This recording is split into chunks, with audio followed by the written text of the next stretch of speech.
is. It's essentially a guarantee. Me! Reborn. Reborn. Because You only live once. You only live once. Enjoy your life.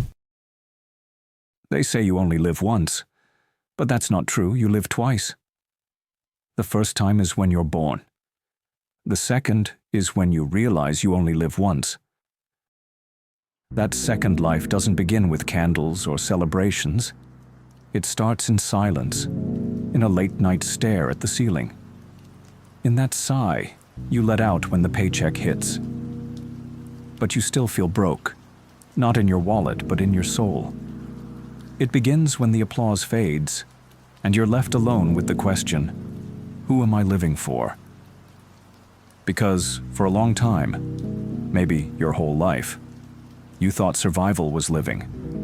You thought waking up early to chase a paycheck, clocking in, clocking out, clapping for the weekend, was the only rhythm life had to offer.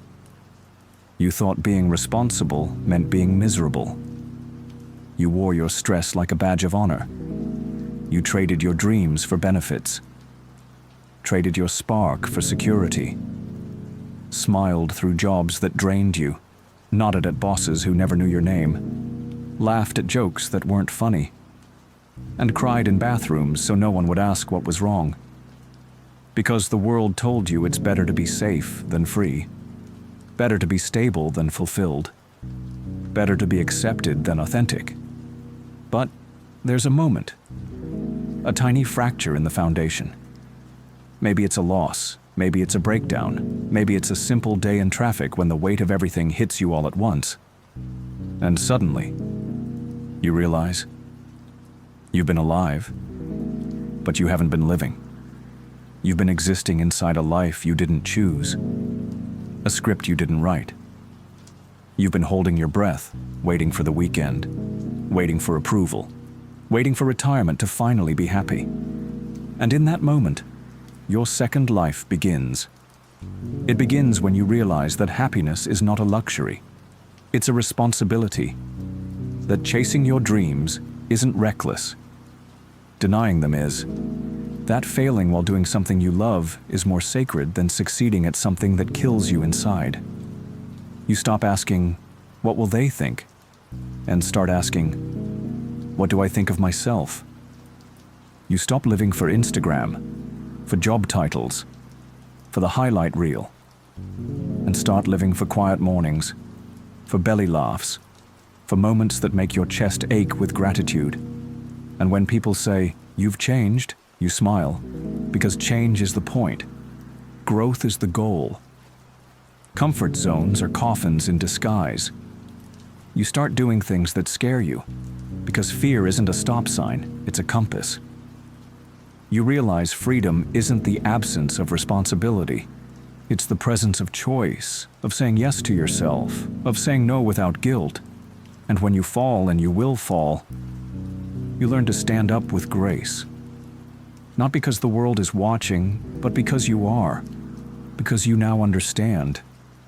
This life, this one fragile, furious miracle, is yours. Not your parents', not your culture's, not society's, yours. You don't get to control how many days you have, but you do get to control how deeply you live them. And that, my friend, is what the second life is all about. So go. Fail loudly, laugh recklessly, love fully, cry deeply, speak truth even when your voice trembles, and above all, live.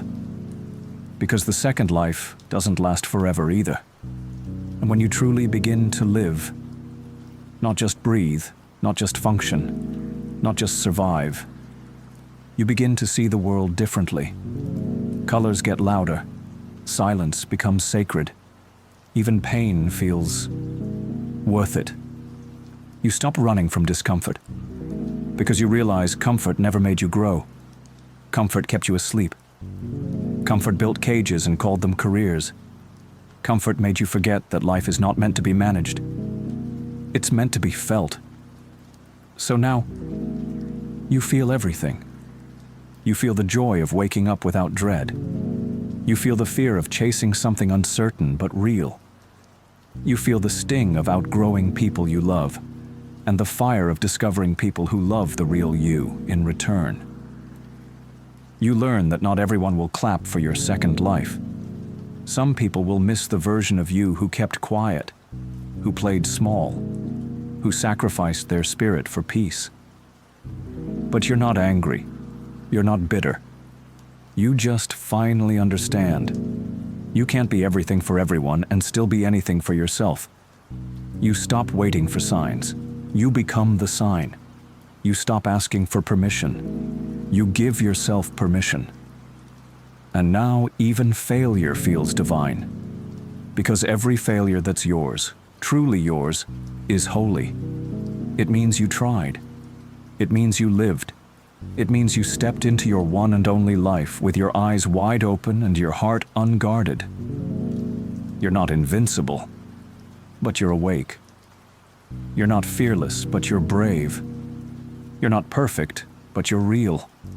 And in a world that worships the curated, being real is the most rebellious thing you can be.